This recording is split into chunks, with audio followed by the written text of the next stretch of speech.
Ken, because he really does have some skin in this game. How is this cut going to affect the bond market, Bill? What it's doing at the moment, what I think it'll continue to do, is to what we call steepen the yield curve. It will drop short rates. The Fed has done that today, and they'll probably drop them more. And long rates and intermediate rates actually have gone up, reflecting the inflationary potential. There's no doubt, with inflation between 2 and 3% on official levels, that inflation is not as low as what it was in 2003 when the Fed brought interest rates down to 1%. So I think the Fed has to watch it, and the market is beginning to anticipate some inflationary potential here from what they're doing. Yeah, inflationary potential, especially when you look at the dollar, and the dollar is now, I guess the euro is hitting an all-time, well, not an all-time high, I think very much close to an all-time high against the U.S. dollar. Are you worried about the weakness of the dollar? I think that's a problem, Liz. It's not one that the Fed puts as job one in terms of their priorities, but it's certainly a problem from the standpoint of inflation. I mean, the dollar is depreciating against the Chinese yuan, by an 8 to 10 to 12% annualized rate, which means higher prices at Walmart. Ultimately, it's also depreciating against other G7 currencies at a milder rate, but nonetheless, it ultimately means that import prices go up and inflation stays high. Bill, do we get to stagflation, or is that an outrageous concept? Well, hopefully we get to stagflation in terms of a growth rate that renormalizes, I guess, and inflation that perhaps stays in the 2 to 3% zone. I think, Liz, ultimately, and I'm talking 2, 3, 4 years down the road, what the Fed needs to do and what the U.S. government needs to do is to re-stimulate the economy and to reflate the economy. That simply means that not only will growth be a little bit higher than it is now, but inflation will as well. We have $40 to $50 trillion of liabilities way out there in the future, and so inflation is going to be with us now for some time to come. Now, Bill, companies have to buy things in order to produce what they produce, and Congress is trying to make it easier for them to do that by accelerating depreciation, and perhaps the rates coming down will help them to do that. Isn't that alone positive from this rate cut? Oh, I think it is, because they'll be able to borrow at cheaper rates and to, to place that investment, I guess, out into the hinterlands at attractive rates of returns on equity. So yeah, that's a positive. I think also that the fiscal package, which puts money back in the hands of consumers and importantly begins to address the housing market. I mean, it's the housing market which is the critical link to prosperity here. To the extent that we can, put more money in the hands of the FHA and the agencies in terms of lending power, then homeowners are going to benefit, and I think that's a critical link. I think Secretary Paulson has to address that going forward. Bill, what are you buying right now? Where are you placing your bets?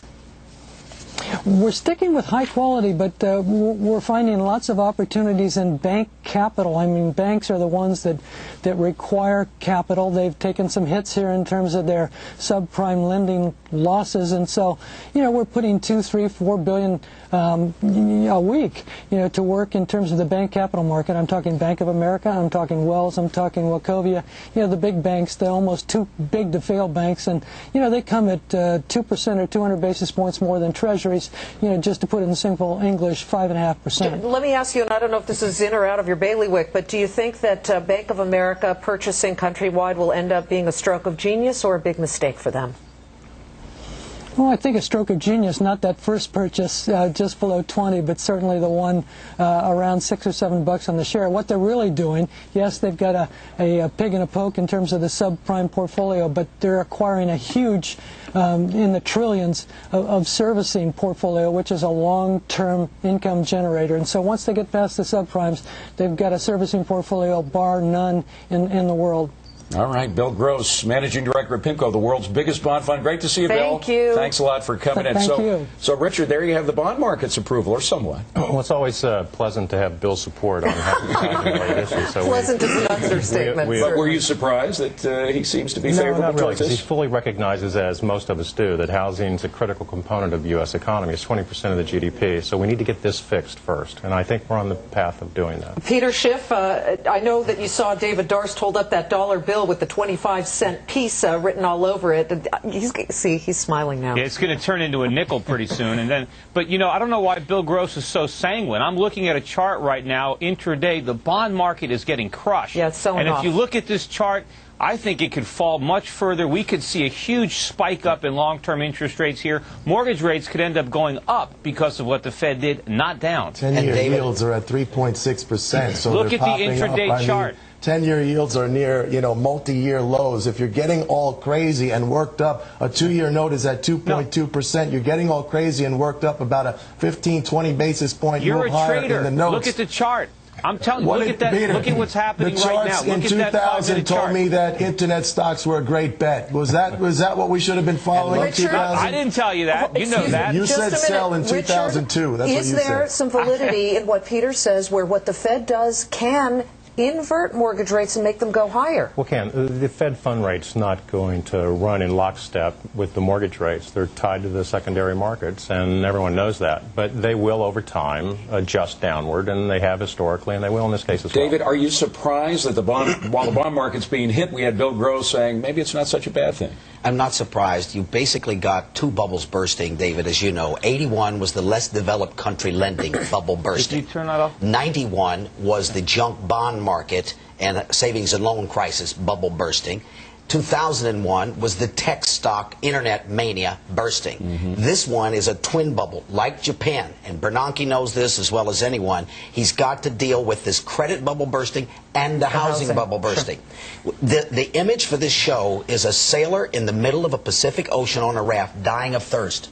The world is awash with money. It's funny. Both people are right. Peter's right. Everybody's right. But the world lacks water, credit. Water everywhere, lacks not a credit. drop The to Fed's drink. got to cut rates to get credit Bjorn, moving. do you agree with that? No, I don't. I mean, the problem is the world is awash with money. It's awash with cheap dollars, and cutting rates is going to make the world more awash with credit and money. And as a consequence, I think the yield curve is going to steepen. It could steepen dramatically. It's partially what they want, because that's how they're going to bail out the banks. We have to go through a cleansing period after these bubbles. Otherwise, all you're doing is creating the next one. Some banks need to fail. People need to lose their homes. You need to cleanse the system from the bad Peter, you got decisions people 15 made seconds. for a very Go long ahead. time. 15 seconds, Peter. Well, this is a disaster. Unfortunately, I mean, the Fed's making me a very wealthy man. I mean, I'm looking at my gold stocks. I'm looking at my foreign currencies. They're going through the roof. So but is the the average Dow, American Peter. So who is the hasn't Dow. been following my advice is in serious trouble. This is a disaster. We should be calling a spade here. The Fed, the government, they're not doing us any favors by printing money and dropping it from helicopters. He did it in 15 seconds. We got plenty more reaction.